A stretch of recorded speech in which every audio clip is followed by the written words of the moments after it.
Where Are My Eyes? By Joseph Ledbetter. We descend into the mouth of the cave. The light quickly leaves within the first turn of the path. This spelunking is just a routine that dozens of tourists go through every year. I have never been the best with the dark. I usually keep a single light on just outside my open bedroom door. One of the few things that is keeping my anxiety in check is the fleeting grogginess from the early morning. It confounds me that my entire world is being shown to me within the glow of 3 flashlights. The big, burly man named Robbie turns to me and says, "Hey, Jack." "Yeah?" I respond, slightly relieved for something to take my mind off of the tight squeezes and maddening sound of rushing water. "Since we're on an expedition, I should tell you a fun fact. The caves down here have some volcanic activity. Who knows, we may find a hot spring." Liz pipes up with a peppy voice that cheers me up. "Yep, this will also mean that we won't have to deal with it getting too cold down here." Despite the warm talk, it felt like a cold comfort. The stone around me feels as if a giant beast is attempting to swallow us. There is a rope that leads us through the cave. I tell myself that I have nothing to fear. I was proven incredibly wrong 3 minutes after. The earth shakes and caves. Rocks start pelting us from the ceiling. We each brace ourselves, and after a few seconds cowering with my eyes closed, I open them to find nothing. I reach for my flashlight and find nothing but a broken mess. Since it's complete darkness, I suspect that the others, if they are still there, must have their equipment broken too. I start to panic. "Robbie, Liz!" I shout into the darkness. "I'm here," Liz answers. "I'm here too," says Robbie. "What are we gonna do?" I ask, with my heart beating out of my chest. It feels like every wall I can't see is squeezing in around me with jagged spikes. "Calm down," Liz gently explains. "We just need to follow the rope and we'll get out of here in no time." Her confidence in our survival is contagious and fills me with hope.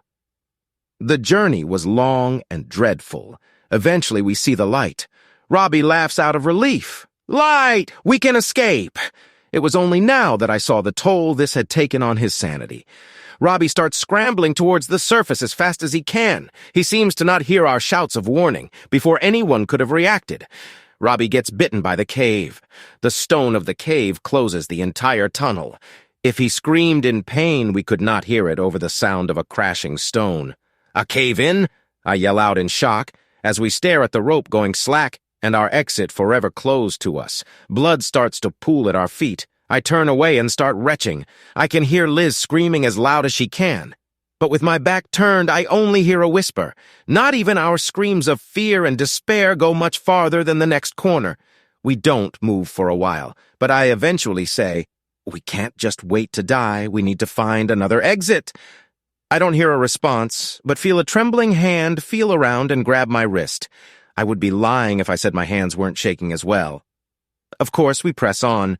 Without any form of navigation, we are reduced to pathetic creatures, stumbling around in the dark.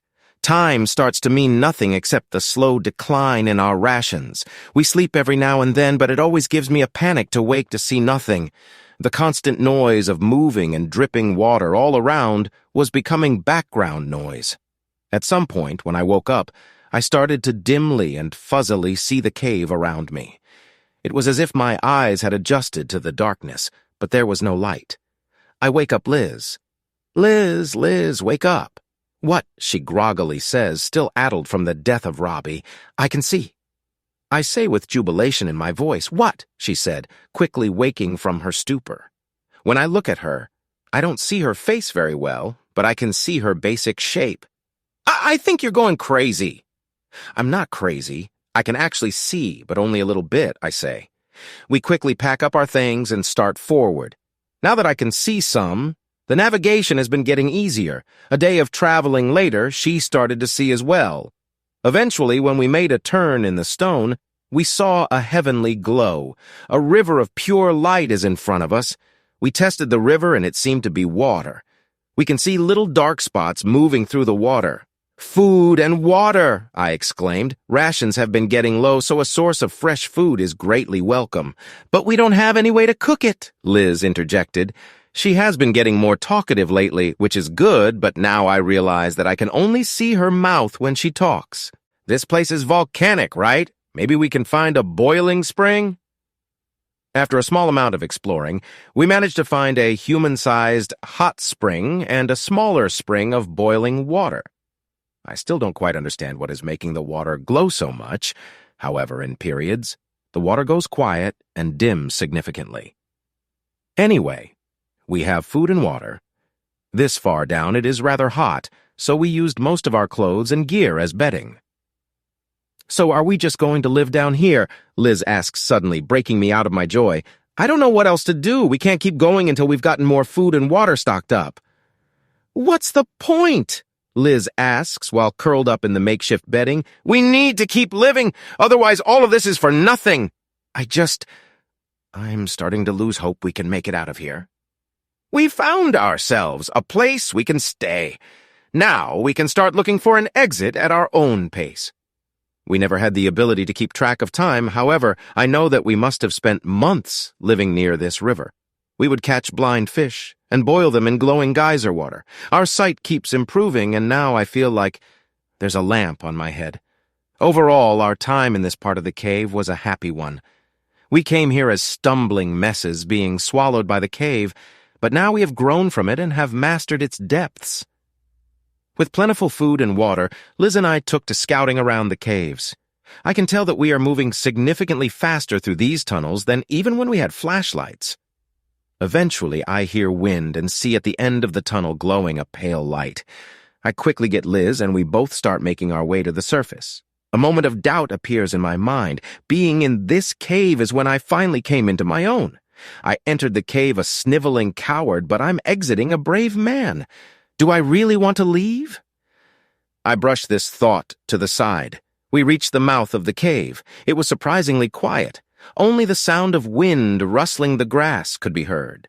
The sky was pitch black. We assumed it was just nighttime until we stepped out and felt the sun. We just stood there, confused. We look up to where the sun should be, but it's just pitch black. I go to rub my eyes. What?